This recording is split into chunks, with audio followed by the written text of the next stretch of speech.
Assalamu alaikum dear ones, this is your instructor Miss Komal here, and we are studying phrasal verbs today. So first of all we will come to know about the phrasal verbs. A phrasal verb is a combination of a verb and a preposition, or a verb and an adverb, in which the meaning of the verb usually change. Please put on your warm jacket. So this is the example of phrasal verb, like put on and put up have different meanings. You will have to put up with the dog's misbehavior. So here the phrasal verb that is put on, it means to wear, and here the phrasal verb that is put up means to bear something. So you can notice that whenever you see a verb with a preposition or an adverb, it would be a phrasal verb and the meaning would totally gets changed. So the activity that we have here is underline the phrasal verbs in the sentences. So I have underlined all the phrasal verbs for you here. You can see Hanif is perfectly cut out to be a soldier. So cut out is a phrasal verb. Then I am looking forward to the holidays. Looking forward mean to wait for something. So looking forward is also a phrasal verb. Then my mother never allows us to get away with laziness. So get away is also a phrasal verb, and you can read remaining phrasal verbs on your own. Then fill in the blanks with the correct phrasal verb from the box. So here in the box you have all the phrasal verbs and I have filled all the blanks for you. You can see here the dacoits dash their weapons and surrendered before the chief minister. So the correct phrasal verb for this blank would be laid down. And their grandparents dash Rahim and Kareem when their parents went out of the town this summer. So their grandparents looked after. Ila likes to show off her dolls and dresses. Then almost of my parents all friends dash for their wedding anniversary party. So the correct phrasal verb would be turned up. So you can read all the phrasal verbs from the blanks and from the box, and you can fill your blanks on your own also. So the next topic for today's class is tenses. So the tense of a verb tells us when the action is, was or will be carried out. Present tense refer to action that are happening at the present time. A verb used to show that an action takes place at present is said to be in the present tense. Like Shama speaks French very well and I am writing a letter to my cousin. So you can see here the first form of verb in these two examples, like Parvez has eaten 3 mangoes already. So you can see the first form of verb that shows present tense.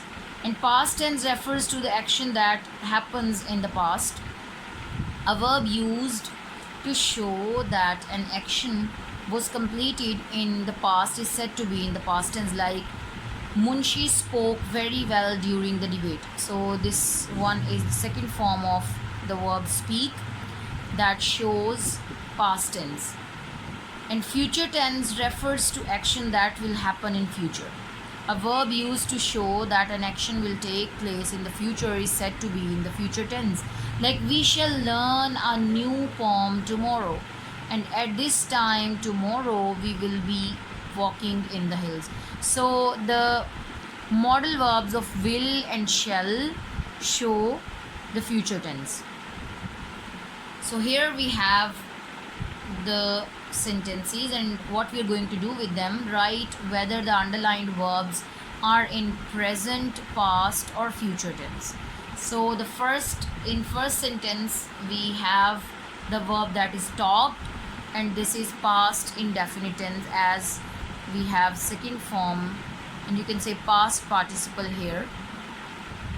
And then Shahida walks home after school, so we have first form here and tense is present indefinite. Then Nasreen will teach us to swim tomorrow. So modal verb we have here will and then verb first. So The tense is future indefinite.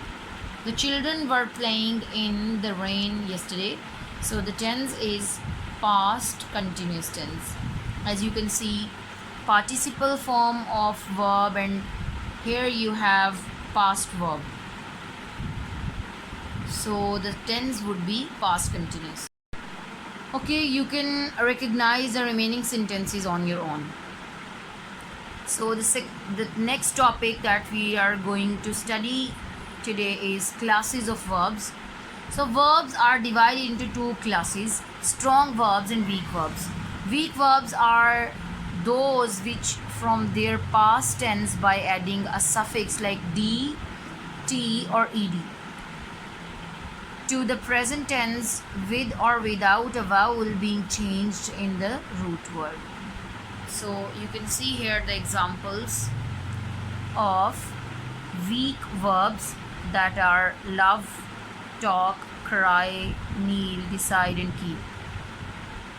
And here we have strong words from their past tense by changing vowels in the root word or by completely changing the word.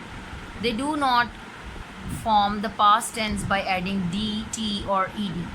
Like fall, fell, sink, sank, give, gave, then rise, rose. You can see that the spellings are getting totally changed.